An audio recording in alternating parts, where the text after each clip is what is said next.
আমি এবার সত্যি করে আপনার কাছে জানতে চাইছি কে পাঠিয়েছে আপনাদেরকে। দেখুন আপনারাও খুব ভালো করে জানেন আমি কিন্তু আপনাদেরকে ডাকিনি। হ্যাঁ সত্যিটা বলুন এবার, মানে শ্রী যদি কমপ্লেন না করে থাকে তাহলে কে করেছে? যেমন সত্যি বলে, না হলে কিন্তু এবার আমাদের পুলিশের কাছে যেতে হবে।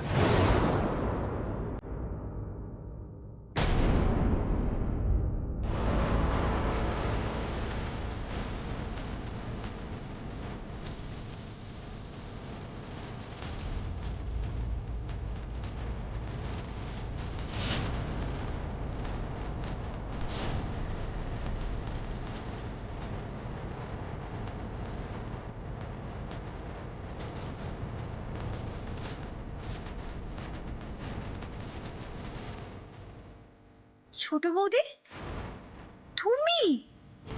তুই এই কাজ করেছিস? লাভলি, আমার প্রথম দিন থেকে সন্দেহ হয়েছিল যে তুমি কিছু না কিছু একটা গড়বড় তো করছোই।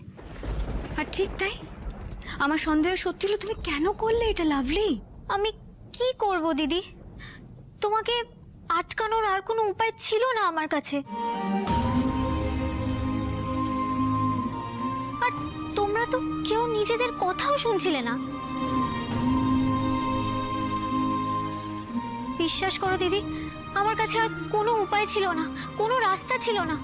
তবে আমি যা করেছি তোমাদের ভালোর জন্য করেছি, এই পরিবারের ভালোর জন্য করেছি দিদি।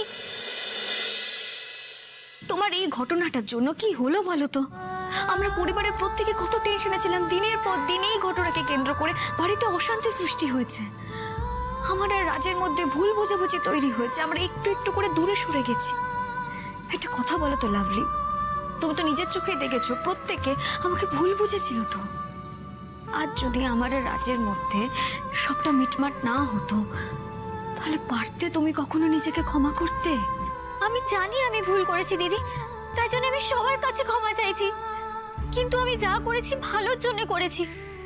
আচ্ছা দিদি, আমি যদি এটা না করতাম তাহলে তোমাদেরকে আলাদা হওয়ার থেকে আটকাতে পারতাম বলো? ভালোর জন্য করেছি। কি ভালোর জন্য করেছিস? বর্ষ তুই বিভীষণ কোথাকারে ঘরে পা রাখতে না রাখতে লাগানি ভাজানি শুরু করেছিস। আমার ইচ্ছা করছে না। এই ওর গায়ে একদম হাত তুলবেন না, তাহলে কিন্তু আবার অন্য কেস হবে।